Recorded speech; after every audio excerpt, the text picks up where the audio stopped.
Having to work with an arrogant person in the morning was making my job difficult. Every day, my coworkers and I put up with the abusive behavior of our supervisor, an elite manager who had graduated from a prestigious university.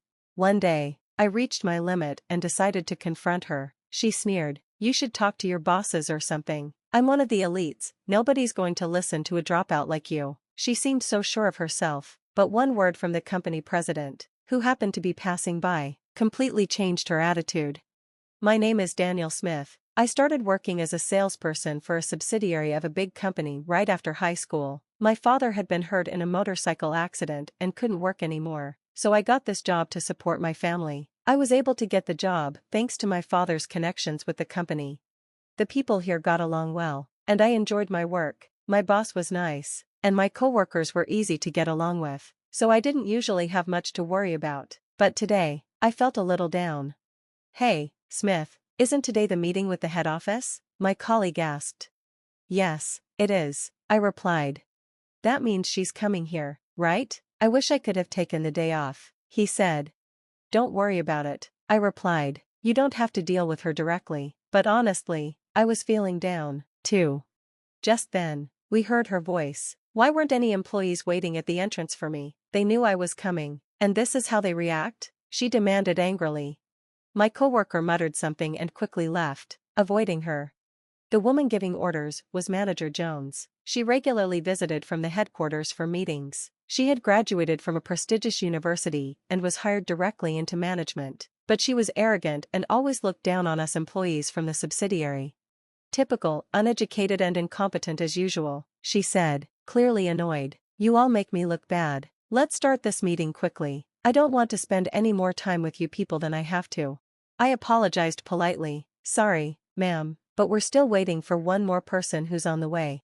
"You're going to make me wait?" she snapped. "I came all the way here from headquarters, and you people aren't even ready?"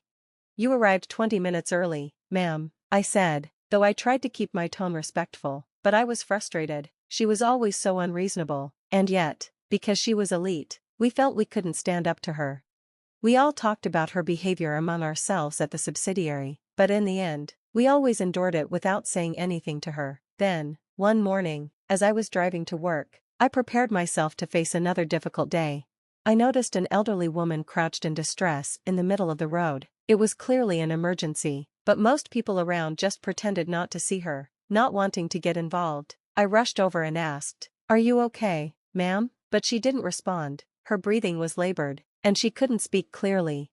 I quickly took out my phone and called 911. When the ambulance arrived, I went with her to the hospital. A nurse soon told me, "It's okay for you to go home. We'll take care of her until her family arrives." I had already informed my company that I'd be late, and I wanted to make sure she was okay, so I stayed until her family arrived. Thankfully, she wasn't in any serious danger and was able to leave the hospital a few days later.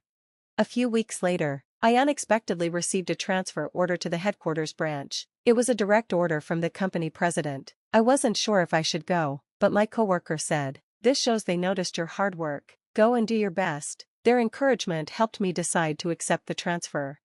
My first day at headquarters was busy. I wanted to introduce myself to each department. On my way, I saw the chief in the hallway and hurried to greet her, but she looked at me with disgust. "What are you doing here?" she said. "Aren't you a little out of place?" "Good morning, Chief. I've been assigned here," I replied.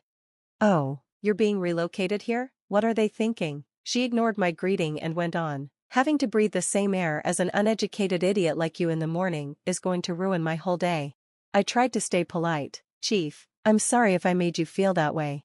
"Oh, stop talking. Stay out of my way. I'm busy." She waved me off like I was an annoying fly, clearly not interested in listening. Realizing it was pointless to keep trying, I gave up and returned to work. When I returned to the floor where the chief worked, I overheard her angrily scolding one of her employees. "You're incompetent. Why can't you handle something as simple as this? Even a new hire could do this," she snapped.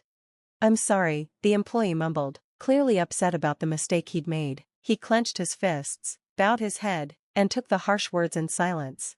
"If this is the best you can do, I'd rather have someone else working for me. You're useless to me now. Clean out your desk and get out of my way," she continued, before finally noticing me. Our eyes met, and her face twisted with anger. what are you doing back here? Didn't I tell you to stay out of my way this morning? She demanded. Please, calm down, Chief, I actually need to talk to you today, I said, trying to keep things respectful.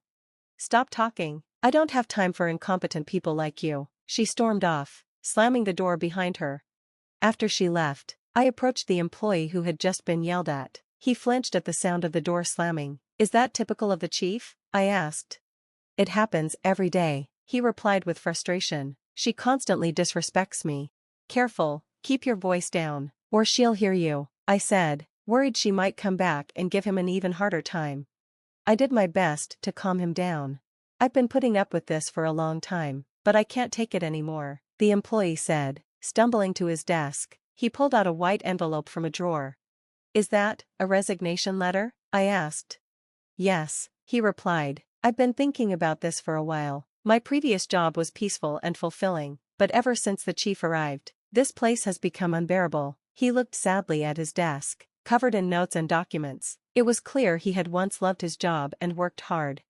I understand how you feel, I told him, but doesn't it bother you to see all your hard work wasted because of one difficult manager?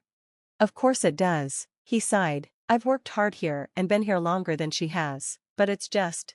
I could see his frustration and sadness. He was struggling, with nowhere for his emotions to go. The chief might think that way, but there are people here who trust and rely on you. Why don't you stay a little longer, for them? Stay a little longer? He asked, surprised. Don't worry, I'll take care of this. It's not you who should have to quit. Leaving him in surprise, I went to find the chief. I couldn't stand by while more employees were mistreated. I quickly tracked her down in the break room, where she was drinking tea. Excuse me, I said. She looked annoyed as she noticed me. Why are you still here? You're as persistent as a fly. I'm on a break, leave me alone. The chief looked tired, probably from all the yelling. I took a deep breath and said, Chief, I'm going to conduct a formal investigation into your treatment of the employees here. If necessary, there will be consequences. She looked shocked. What are you talking about? Are you trying to play hero and defend those incompetents? No, I'm not, I replied calmly. Fine, go tell your bosses. Then, I'm an elite, with the support of my superiors. Nobody's going to listen to a dropout like you from the subsidiary, she sneered. Just then, a man appeared from the other side of the room. Smith, how are things going for you? It was the president. I'm doing my best, thanks to you, sir, I replied. The chief immediately changed her tone. Hello, President, what a pleasant surprise. The president smiled. I'm glad to hear things are going well. Have you met the new branch manager? What, new branch manager? The chief asked, looking completely confused. The president looked at the chief with surprise. He's standing right in front of you. Haven't you been briefed? The chief laughed, assuming he was joking. This employee from a subsidiary? You must be kidding, boss. But the president's expression turned serious. I'm not joking. He is now the branch manager of this office. Don't be disrespectful by calling him incompetent. The chief's face turned pale, and she looked as if she might faint. I looked at her calmly. I tried to tell you earlier, but you ignored me. I've already informed the other departments. She muttered in shock, unable to believe it. An uneducated, incompetent. The president sighed, clearly disappointed in her. He began to explain. Let me tell you a little about this incompetent you've been mistreating. He turned to the chief. This branch manager's father founded this business. However, after his father was injured in a car accident, I stepped in to help run things. The chief was speechless. He's the former president's son? Yes, the president confirmed. I've been asking him to come to headquarters for a while, but he's always preferred his role at the subsidiary. The chief, completely rattled, asked, Then, why did you suddenly come here now? She'd momentarily forgotten she was speaking in front of the president. He looked shocked to see this side of her, as she usually acted respectfully around him. The president continued, I strongly urged him to transfer here. He's my mother's lifesaver. Your mother? The chief stammered.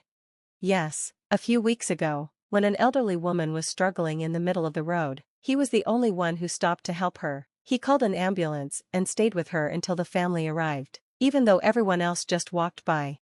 The chief's mouth dropped open in disbelief.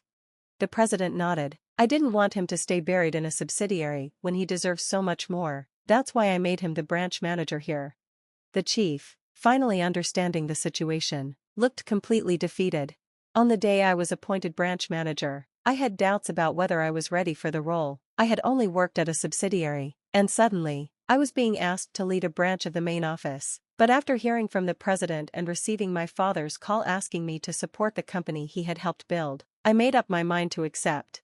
The president explained to the chief, "Smith is now branch manager, so show him respect and pay close attention to what he says." Then, he left the room.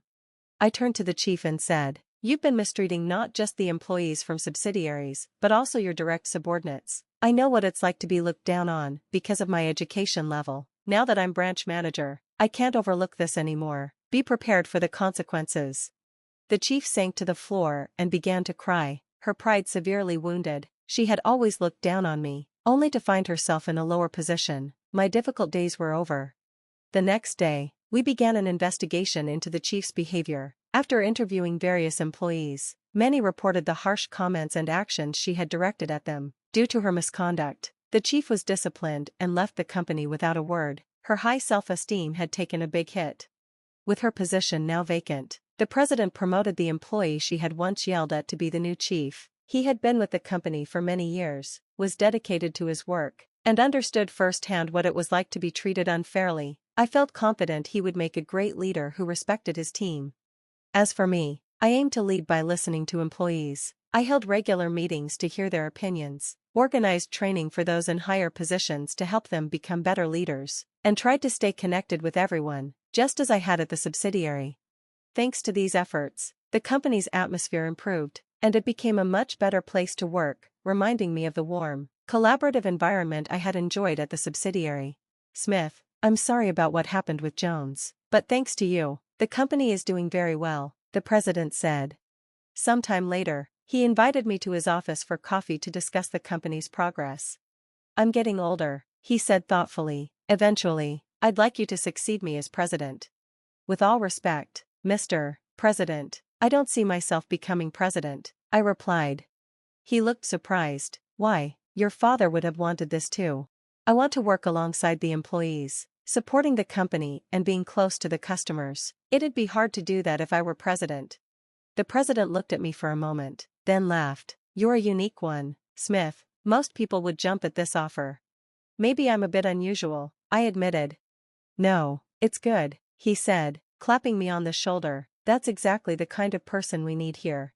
Then he added, "You have a meeting coming up, right? Go on, keep up the good work."